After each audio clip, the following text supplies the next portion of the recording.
हर इंसान को उसी समस्या का सामना करना पड़ता है, दबाव, तनाव। Why क्यों? आप इसे यूनिवर्सल क्यों बना रहे हैं? making it universal?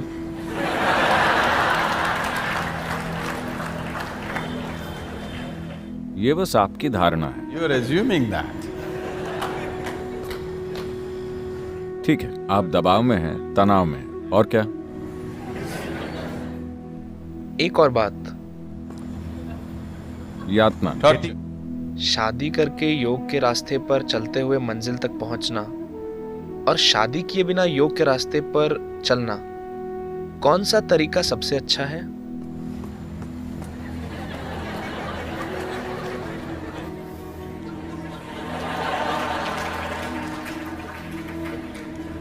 तो इन्होंने अपनी पत्नी और बच्चों के नाम दबाव, तनाव और यातना रखे।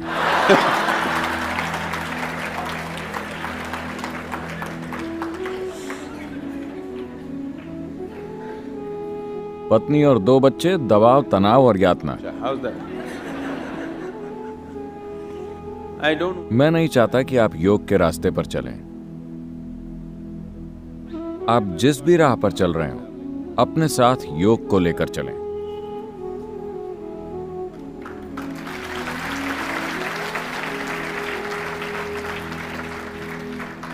It will make. वो उस राह को आसान और खूबसूरत बना देगा।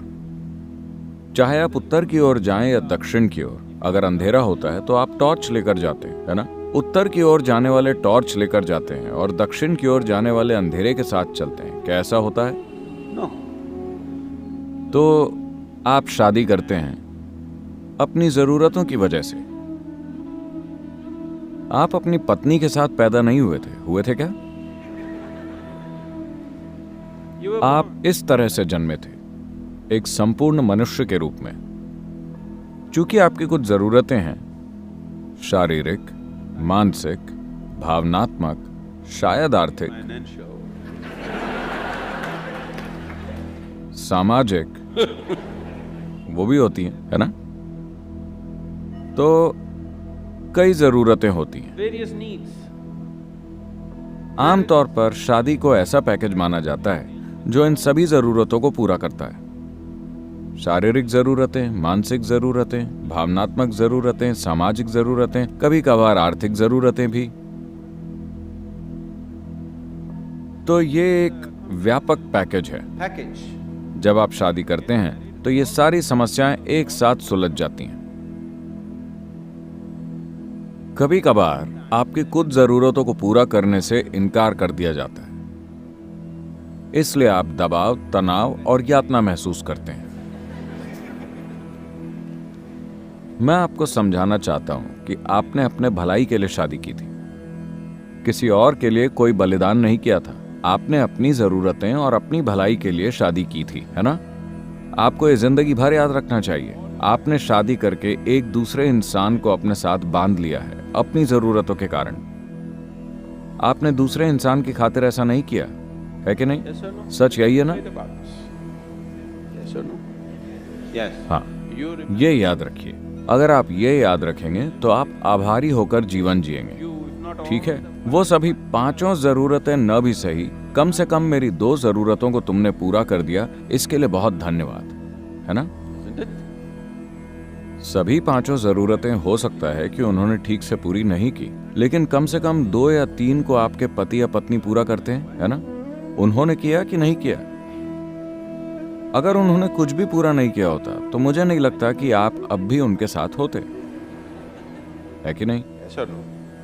अगर उन्होंने आपकी किसी भी जरूरत को पूरा नहीं किया होता तो मुझे नहीं लगता कि आप अब भी उनके साथ होते। वो कुछ जरूरतों को पूरा कर रहे हैं, हो सकता है कि कुछ जरूरतों को वो पूरा नहीं कर पा रहे। Well, आपके साथ भी ऐसा ही है। आप भी दूसरे व्यक्ति की हर जरूरत को पूरा नहीं कर पा रहे हैं। needs of the other person. कुछ को आप पूरा कर रहे हैं, कुछ को नहीं। ऐसा है कि नहीं? तो ये दबाव, तनाव और यातना इसीलिए बन गया है क्योंकि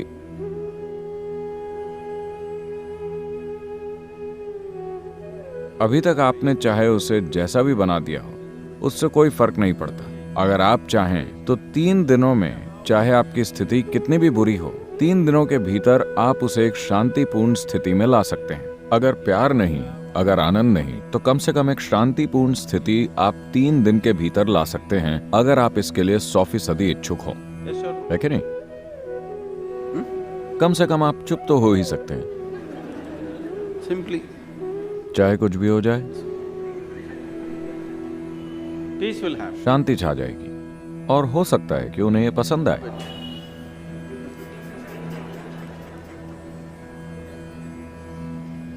So, don't walk. योग के रास्ते पर मत चलिए।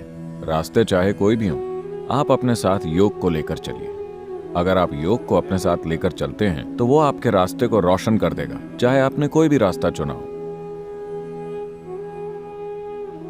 You have chosen. आपने अपना रास्ता अपनी जरूरतों के कारण चुना है। अगर आप ऐसा कर चुके हैं तो ये आपके ऊपर है। जिन लोगों ने ये नहीं किया है, मैं चाहूंगा कि आप अपना रास्ता अपनी मजबूरियों के कारण नहीं, बल्कि अपनी चेतन जरूरतों के आधार पर चुने। तो जब आपके जीवन में ऐसा चरण आता है तो ये अपने जीवन की ओर जागरूक होकर देखने का और ये सोचने का समय होता है कि क्या आज की जरूरतें 5 या 10 साल बाद भी आपके लिए कोई मायने रखेंगी? Will it क्या आज आपकी जो साधारण जरूरतें हैं उनके लिए अपने जीवन को बांधना उचित है, या ये बस आती जाती जरूरतें हैं? passing needs for you? अगर वो बहुत प्रबल जरूरत है तो आपको शादी करनी चाहिए। अगर वो प्रबल जरूरत नहीं है, सिर्फ आती जाती जरूरत है, तो आप शायद बस सिनेमा जाकर अपनी जरूरतों को पूरा कर सकते हैं। फिर शादी करने की कोई जरूरत नहीं है। Yes. बहुत से लोग ऐसे होते हैं, उनकी जरूरतें बहुत प्रबल नहीं होती, वो बस आती जाती हैं, But लेकिन सामाजिक ढांचा उन्हें मजबूर करता है। ये जरूरी नहीं है। इसे सजग होकर किया जाने वाला चुनाव होना चाहिए। चाहे आप किसी भी रास्ते पर जाएं, वो आपका सजग चुनाव होना चाहिए, मजबूरी में किया गया चुनाव नहीं। क्योंकि अगर आप मजबूरी में चुनेंगे तो आप हमेशा अपने आसपास के लोगों पर उसकी भड़ास निकालेंगे, क्योंकि आपको गुलामी का अनुभव होता है और आपको वो पसंद नहीं आता, तो आप अपनी भड़ास उन पर निकालते हैं और वो अपनी भड़ास आप पर। so मुद्दा ये नहीं है कि आप क्या कर रहे हैं, मुद्दा ये है कि आप उसे कैसे करते हैं। आप क्या करते हैं वो आपकी जरूरतों से तय होता है, लेकिन आप उसे कैसे करते हैं यह आपके जीवन की प्रकृति तय करता है। is it an advantage? अकेले चलना फायदेमंद है या लोगों के साथ चलना? Walk with people. Yes, if you want to. हाँ, अगर आप तेजी से चलना चाहते हैं। अफ्रीका में एक कहावत है, They say वो कहते हैं, if you want to. अगर आप तेजी से चलना चाहते हैं तो अकेले चलिए। अगर आप लंबे समय तक चलना चाहते हैं तो लोगों के साथ चलिए। अगर आप लंबा सफर कर रहे हैं तो साथ बेहतर है। अगर आपको छोटी दूरी तय करनी है और आप तेजी से चलना चाहते हैं तो अकेले जाना सबसे बढ़िया है ना? Gautama said another. गौतम ने दूसरी बात कही थी जब किसी ने उनसे यही सवाल पूछा, The same question. He said. तो वो बोले, किसी मूर्ख के साथ चलने से अकेले चलना बेहतर है, क्योंकि आपको देखकर उन्हें साफ हो गया कि आपसे और कौन शादी करेगा।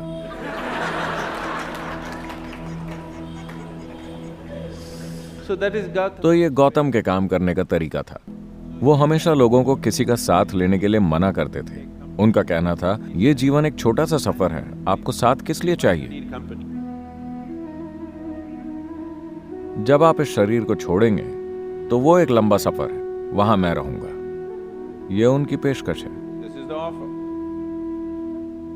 लेकिन आपको लगता है कि जीवन लंबा है, इसलिए शायद आपको साथ की जरूरत है। अगर आपको साथ की जरूरत है तो आप उसे अपना सकते हैं, लेकिन आप इस साथ को कैसे निभाते हैं ये बहुत महत्वपूर्ण है। अगर आप समझदारी से उसे निभाना चाहते हैं तो एक सबसे महत्वपूर्ण चीज आपको ये करनी है, Particularly with your children. खासकर अपने बच्चों के साथ ये करना ही है कि आपका मानसिक और भावनात्मक ढांचा जीवन के मूल सत्य पर आधारित हो। Basic fact of life जीवन का मूल सत्य ये है कि आप नश्वर हैं। that you are mortal. आपका मानसिक और भावनात्मक ढांचा आपकी नश्वरता के इर्द गिर्द बनाया जाना चाहिए। Mortality. यह सबसे महत्वपूर्ण है। अगर आप लगातार इसके बारे में जागरूक हैं कि ये एक छोटा सा जीवन है, किसी भी पल आपकी मौत हो सकती है, तो आप अपने जीवन को एक खास तरीके से व्यवस्थित करेंगे और चलाएंगे। जब आपको पता है कि समय तेजी से निकल रहा है, किसी भी पल आप ढेर हो सकते हैं, तो आपके पास किसी से नाराज होने का समय ही नहीं है ना? आपके पास यहाँ किसी से लड़ने का समय नहीं है। आपके पास लंबे समय तक हताश होकर बैठने का समय नहीं है, क्योंकि टिक टिक टिक टिक ये निकलता जा रहा है। चूंकि आपका मानसिक ढांचा आपकी अमरता के इर्द गिर्द बनाया गया है,